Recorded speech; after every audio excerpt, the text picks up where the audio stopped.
Hello నమస్తే, welcome back to auto smart Telugu channel. ప్రస్తుతం మన దగ్గర ఫ్రాంక్స్ ఉన్నది. మారుతి సుజుకి రిలీజ్ చేసినటువంటి 1.0 litre turbo booster jet engine ఉన్నటువంటి ఫ్రాంక్స్ ఉన్నది. ఇందులో మనం డ్రైవింగ్ నేర్చుకుందాం. ఆటోమేటిక్ ఉన్నది అండ్ అలాగే మాన్యువల్ కూడా ఉన్నది. సో ఆటోమేటిక్ నుంచి మాన్యువల్కి ఎట్లా షిఫ్ట్ కావాలి, ఇవన్నీ విశేషాలని కూడా మనం లైవ్గా తెలుసుకునే ప్రయత్నం చేద్దాం. So get inside in this Maruti Suzuki Fronx.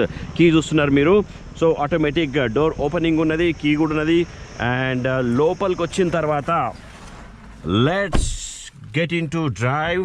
First seat adjustment చేసుకోండి. కొందరు హైట్ తక్కువ, కొందరు హైట్ ఎక్కువ ఉంటారు కాబట్టి మీ హైట్కి తగ్గట్టుగా హైట్ అడ్జస్ట్మెంట్ చేసుకోండి. ఎందుకంటే ఇందులో ఫ్రాంక్స్లో హైట్ అడ్జస్ట్మెంట్ కూడా ఉన్నది. అండ్ అలాగే ఫ్రంట్ అండ్ బ్యాక్ అన్ని కార్లలో ఉంటుంది. మీ హైట్కి తగ్గట్టుగా సీట్ని అరేంజ్ చేసుకోండి. సీట్ని అరేంజ్ చేసుకున్న తర్వాత నెక్స్ట్ చేయాల్సిన విషయం ఏంటంటే tilt and telescopic steering wheel ఉందా లేదా. ఒకవేళ టిల్ట్ ఉంటే ఈ హైట్కి తగ్గట్టుగా టిల్ట్ చేసుకోండి. మీ హైట్కి తగ్గట్టుగా అరేంజ్ చేసుకొని పెట్టుకోండి. టెలిస్కోపిక్ అంటే ముంగల్ కూడా వస్తుంది. సో టెలిస్కోపిక్ అడ్జస్ట్మెంట్ అయితే ఇందులో లేదు. ఆ తర్వాత చేయాల్సిన ముఖ్యమైన పాయింట్ ఏంటంటే కంపల్సరీ సీట్ బెల్ట్ పెట్టుకోవాలి. సో సీట్ బెల్ట్ పెట్టుకోకుండా అస్సలు నడపకండి. నాకు డ్రైవింగ్ మస్తు వస్తుంది, నేను చాలా సీనియర్ని అని తోపు మాటలు మాట్లాడకుండా కంపల్సరీ సీట్ బెల్ట్ పెట్టుకోరి. సీట్ బెల్ట్ పెట్టుకున్న తర్వాత మీరు చేయాల్సిన ముఖ్యమైన ఇంకొక విషయం ఏంటి అని అంటే ఎండ బాగా కొడుతుంది. ఫస్ట్ అయితే నేను ఏసీ ఆన్ చేస్తా. సో ఇంజన్ ఆన్ చేయడం కోసం పుష్ స్టార్ట్ బటన్ ఉన్నది ఇక్కడ. So push start button, brake మీద కాలు పెట్టి పుష్ స్టార్ట్ బటన్ కనుక నొక్కినామనుకో ఆటోమేటిక్గా ఇంజన్ ఆన్ అయిపోతుంది. You can see this Fronx is now ready to move అన్నమాట. So already hand brake AC ఉన్నది ఇందులో. సో పార్కింగ్ లో ఉన్నది మీరు you can see this automatic transmission కాబట్టి ఇక్కడ క్లచ్ మనకు లేదు, ఓన్లీ బ్రేక్ అండ్ యాక్సిలరేటర్ మాత్రమే ఉన్నది. లెఫ్ట్ లెగ్ ని ఫ్రీగా పెట్టుకోవడం కోసం ఒక మంచి ప్లాట్ఫామ్ కూడా రూపొందించారు ఫ్రాంక్స్ లో. బ్రేక్ మీద కాలు ఉంది నాకు ప్రస్తుతం ఇప్పుడు. సో పార్కింగ్ లో ఉంది కదా ప్రస్తుతం మనకు. ఇక్కడ నొక్కి పట్టుకొని కొంచెం వెనక కంటే రివర్స్, న్యూట్రల్, డ్రైవింగ్ అంటే AMT ఆన్ అవుతుంది అనమాట. సో మాన్యువల్కి వచ్చిన తర్వాత మనం చూడవచ్చు ఇక్కడ మాన్యువల్ అనేది ఇక్కడ ఇన్స్ట్రుమెంట్ క్లస్టర్లో M అని కనిపిస్తుంది కదా. సో ఫస్ట్ గేర్లోకి ఆల్రెడీ వెళ్ళిపోయింది అనమాట. ఎప్పుడైతే మీరు మాన్యువల్లోకి వస్తారో ఆటోమేటిక్గా ఫస్ట్ గేర్లోకి వచ్చేస్తుంది. అది చాలా కంపల్సరీ మీరు గుర్తుపెట్టుకోవాల్సిన పాయింట్ అనమాట. ఇది ఏంది అని అంటే మాన్యువల్లోకి రాగానే ఫస్ట్ గేర్లో ఉంటుంది కాబట్టి మీరు బ్రేక్ లెగ్ మీద నుంచి బ్రేక్ తీసేసిన తర్వాత ఈ హ్యాండ్ బ్రేక్ తీసేసిన తర్వాత ఆటోమేటిక్గా కార్ అనేది మూవ్ అయిపోతుంది అనమాట. ఎందుకంటే ఇందులో ఎలక్ట్రానిక్ బ్రేకింగ్ సిస్టమ్ అనేది లేదనమాట, అంటే ఆటో హోల్డ్ లేదనమాట. సో అందువల్ల మీరు మాన్యువల్లోకి వచ్చినప్పుడు కంపల్సరీ మీరు గుర్తుపెట్టుకోండి, మాన్యువల్లోకి రాగానే ఇంజన్ అనేది ఆన్ అయిపోతుంది, ఫస్ట్ గేర్లోకి వెళ్ళిపోద్ది అనమాట. సో నేను యాక్సిలేటర్ ఇవ్వకుండానే మూమెంట్ అనేది తీసుకున్నది. ఎందుకు అని అంటే ఇది టర్బో బూస్టర్ జెట్ ఇంజన్ ఇందులో ఇచ్చారు. 1.0 litre turbo booster jet engine కాబట్టి బ్రేకింగ్ నుంచి కాల్ తీయగానే మూమెంట్ అనేది తీసుకుందనమాట. ఇప్పుడు నేను యాక్సిలరేటర్ మెల్లిమెల్లిగా నొక్కుతున్నా. ఇక గేర్స్ని మూవ్ చేయడం కోసం మీరు లెఫ్ట్ అండ్ రైట్లో ప్యాడిల్ షిఫ్టర్స్ ఉన్నాయి మనకు స్టీరింగ్ వీల్ వెనకాల. సో ఈ ప్లస్ అనే దాన్ని కింది సైడ్ నొక్కినామంటే సెకండ్ గేర్లోకి వెళ్ళిపోతుంది.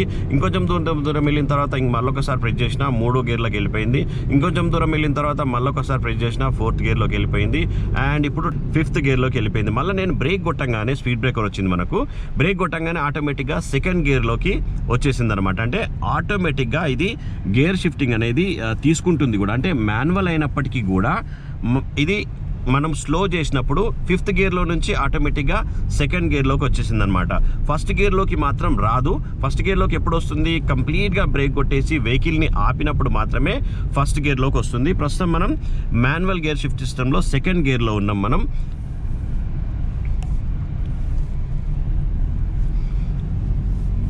సో స్లో చేసినప్పుడల్లా మీరు 5th గేర్లో ఉన్నా సరే సెకండ్ గేర్లోకి వచ్చేస్తుంది. ఎప్పుడైనా కానీ రోడ్స్ ఆఫ్ ఉన్నప్పుడు మీరు గేర్స్ని మారుస్తూనే ఉండండి. ఎప్పుడు కూడా 5th గేర్లో ఉంటే బెటర్ అనమాట. సో ప్రస్తుతం మనం 5th గేర్లో ఆటోమేటిక్గా వెళ్తుంది అనమాట. మాన్యువల్లో ఉన్నప్పటికీ కూడా గేర్ నాబ్ని ఇట్లా మార్చాల్సిన అవసరం లేదు నెంబర్స్ మీదకి. ఎందుకంటే ఆటోమేటిక్గా మనకు ప్యాడిల్ షిఫ్టర్స్ ఉన్నాయి కాబట్టి ప్యాడిల్ షిఫ్టర్స్ని యూజ్ చేసుకొని గేర్స్ చేంజ్ చేసుకోవచ్చు. ఇప్పుడు ఫర్ ఎగ్జాంపుల్ ఏదైనా గడ్డ వచ్చేసింది, స్పీడ్ బ్రేకర్కి ఇట్లా వచ్చింది అనుకోండి, మనం ఇప్పుడు బ్రేక్ కొడుతున్నాం, ఇక్కడ ముంగల స్పీడ్ బ్రేకర్ వచ్చింది రైట్. ఇట్లా బ్రేక్ కొట్టంగానే 4, 3, 2 చూసారా, సెకండ్ గేర్లోకి అండ్ మొత్తం ఆపంగానే ఫస్ట్ గేర్లోకి వచ్చేసింది అనమాట. సో ఆ తర్వాత మళ్ళీ మీరు బ్రేక్ మీద నుంచి కాల్ తీయంగానే ఆటోమేటిక్గా వెహికల్ మూవ్ అయిపోతుంది. ఎక్సిలరేటర్ మాత్రమే ఇవ్వాల్సి ఉంటుంది. మళ్ళీ సెకండ్ గేర్కి ఇచ్చేసేయండి, థర్డ్ గేర్కి ఇచ్చేసేయండి, అండ్ అలాగే 4th గేర్కి ఇచ్చేసేయండి. రోడ్స్ ఆఫ్ ఉంటే 5th గేర్ కూడా మీరు తీసుకోవచ్చు. కొంచెం స్పీడ్ అయిన తర్వాత 5th గేర్లోకి కూడా తీసుకుందనమాట. So automatic gear shift system ఉన్నటువంటి దాంట్లో మాన్యువల్ గేర్ షిఫ్ట్ సిస్టమ్ కూడా ఈ మధ్య కార్లు వస్తున్నాయి కాబట్టి ఇది చాలా ఈజీగా ఉంటుంది డ్రైవింగ్. లెఫ్ట్ హ్యాండ్ని యూజ్ చేయాల్సిన అవసరం లేదు, ఇక్కడ గేర్ని మార్చుకోవాల్సిన అవసరం లేదు. స్టీరింగ్ వీల్ వెనకాలనే ప్యాడిల్ షిఫ్టర్స్ ఉన్నాయి కాబట్టి ఈ ప్యాడిల్ షిఫ్టర్స్ని యూజ్ చేసుకొని మీరు ఈజీగా గేర్ షిఫ్టింగ్ అనేది చేసుకోవచ్చు అనమాట. సో ఇంకొక పాయింట్ నేను మీకు చెప్పదలుచుకున్నా, ఎప్పుడైతే మీరు కార్ని కంప్లీట్గా ఆపేస్తారో, సో నేను కంప్లీట్గా బ్రేక్ కొట్టేసేసిన మాన్యువల్ షిఫ్ట్ సిస్టంలో ఉన్నాం. మనం ఫస్ట్ గేర్లో ఆల్రెడీ ఉంది బండి, మేము ఆపేసినాం కదా ఇక బండి ఆగిపోయింది అనే భ్రమలో మాత్రం కంపల్సరీ అస్సలు ఉండకండి. ఎందుకనంటే ఫస్ట్ గేర్లో ఉంది, మీరు బ్రేక్ మీద నుంచి కాల్ తీయంగానే ఆటోమేటిక్గా బండి మూవ్ అయిపోతుంది. ఎలక్ట్రానిక్ బ్రేకింగ్ సిస్టమ్ లేదు కాబట్టి అది ఆగదు, ఆటో హోల్డ్ కూడా లేదు కాబట్టి ఆగదు. కాబట్టి ఆపాల్సి వచ్చినప్పుడు కంపల్సరీ మీరు బండి ఆటోమేటిక్గా న్యూట్రల్లోకి మాత్రం అస్సలు రాదనమాట. కీప్ ఇన్ దిస్ మైండ్, ఇది కంపల్సరీ గుర్తుపెట్టుకోండి, న్యూట్రల్లోకి రాదు.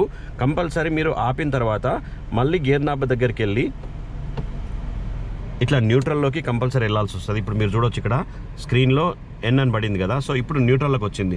సో న్యూట్రల్కి వచ్చింది కదా బండి ఆటో హోల్డ్ అవుతుందని అసలు అనుకోకండి.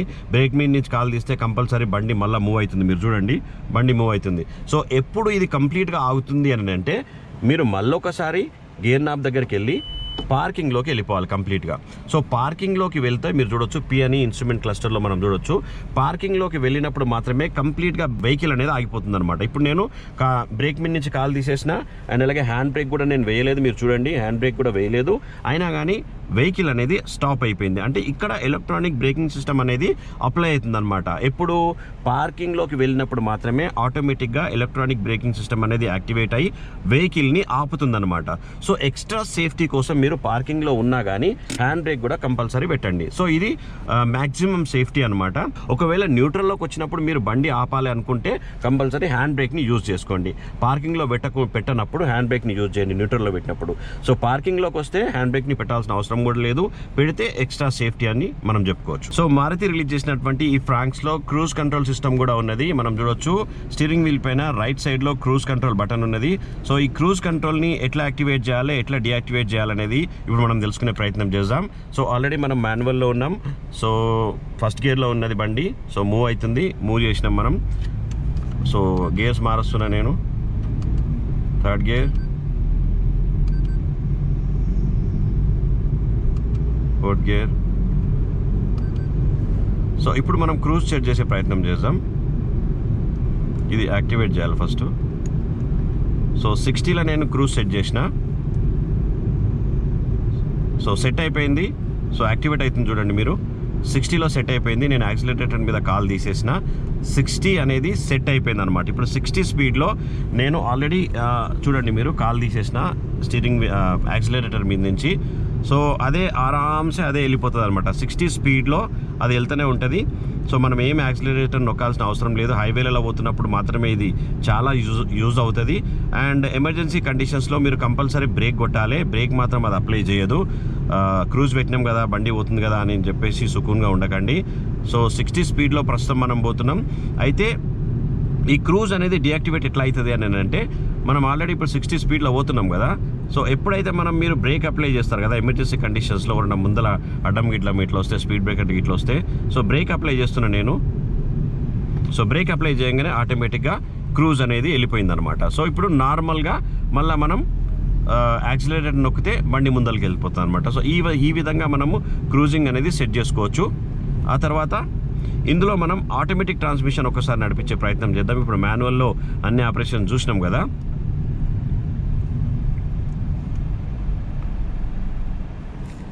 సో మారుతి సుజుకి ఫ్రాంక్స్లో మనము ఆటోమేటిక్ ట్రాన్స్మిషన్లో ఉన్నాం కదా. సో ఆటోమేటిక్ ట్రాన్స్మిషన్ డ్రైవింగ్ కూడా మనం ఒక్కసారి తెలుసుకునే ప్రయత్నం చేద్దాం. సో గేర్ నాబ్ని నేను డీలోకి తీసుకొచ్చేసిన, ఇక్కడ డి అని వచ్చేసింది ఇన్స్ట్రుమెంట్ క్లస్టర్లో.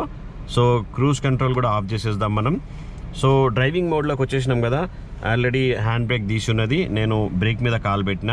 సో ఇప్పుడు మనం జస్ట్ బ్రేక్ మీద నుంచి కాల్ తీయంగానే వెహికల్ అనేది మూవ్మెంట్ స్టార్ట్ చేసింది అండ్ అలాగే యాక్సిలరేటర్ని ఇచ్చిన. సో ఇక్కడ మనం ఇప్పుడు ప్యాడిల్ షిఫ్టర్స్ని వాడాల్సిన అవసరం లేదు, ఎందుకంటే ఆటోమేటిక్ ట్రాన్స్మిషన్ని యాక్టివేట్ చేసినాం కాబట్టి అదే గేర్స్ అనేది ఇంటర్నల్గా గేర్స్ మారుస్తూ ఉంటుంది అనమాట. సో ఇంటర్నల్గా గేర్స్ అనేది మారుతూ ఉన్నాయి. మనకి ఇక్కడ డి అనే కనిపిస్తుంది, బట్ గేర్స్ అయితే మారుతూనే ఉన్నాయి. అది ఇన్సైడ్గా అది ఆపరేషన్ అనేది అంతా కూడా జరుగుతుంది. సో ఇక్కడ ప్యాడిల్ షిఫ్టర్స్ కానీ ఇవి కానీ ఏమి గేర్ నాబ్ కానీ ఏది కూడా ముట్టుకోవాల్సిన అవసరం లేదు. మీరు ఆరామ్సే జస్ట్ బ్రేక్ అండ్ యాక్సిలరేషన్ని మేనేజ్ చేసుకుంటూ నడిపిస్తూనే ఉండాలి. సో చూడొచ్చు మీరు. సో 40-60లోకి వచ్చేసినాం ఆల్రెడీ మనం. సో ఇప్పుడు ఆల్రెడీ అది నాకు తెలిసి 5th గేర్లోకి వెళ్ళిపోయింది అనమాట. సో అది మనకి ఇక్కడ ఏ గేర్లో ఉన్నాం అనేది కనిపించదు, బట్ గేర్స్ అనేది ఇంటర్నల్గా మార్చుకుంటూ వెళ్తుంది. సో ఆటోమేటిక్ ట్రాన్స్మిషన్ వల్ల ఇదే మనము బెస్ట్ యూస్ఫుల్ ఫీచర్గా మనం చెప్పుకోవచ్చు. అండ్ ఇందులో ట్రాక్షన్ కంట్రోల్ కూడా మనకు కనిపిస్తుంది. ఇక్కడ చూడండి మీరు, ట్రాక్షన్ కంట్రోల్. సో ఈ ట్రాక్షన్ కంట్రోల్ ఏంటి అని అంటే ఎప్పుడైనా రోడ్స్ వెట్ గిట్ ఉన్నాయనుకోండి, సో ఆ టైంలో ట్రాక్షన్ కంట్రోల్ అనేది బాగా యూజ్ అవుతుంది. ఆ టైంలో యాక్టివేట్ చేసుకోండి. సో ఫ్రెండ్స్ చూసారు కదా, మారుతి ఫ్రాంక్స్లో మనము ఆటోమేటిక్ టు మాన్యువల్ అండ్ అలాగే manual to automatic gear shift system ఎలా చేసాం, ఏం సంగతి అనేది. నా ఈ రివ్యూ మీకు నచ్చినట్లయితే ప్లీజ్ ఛానల్ని సబ్స్క్రైబ్ చేసుకోండి, లైక్ చేయండి, షేర్ చేయండి. మన దోస్తులందరూ చెప్పుర్రు ఇది మన ఛానల్ అని చెప్పేసి. Thank you so much for watching this video. Take care and bye. Auto Smart Telugu channel, a one-stop destination for automobile and smart technology. నా రివ్యూ మీకు నచ్చినట్లయితే ప్లీజ్ ఛానల్ని సబ్స్క్రైబ్ చేసుకోండి, ఒక్క లైక్ కొట్టండి, మీ దోస్తులకు కూడా షేర్ చేయండి.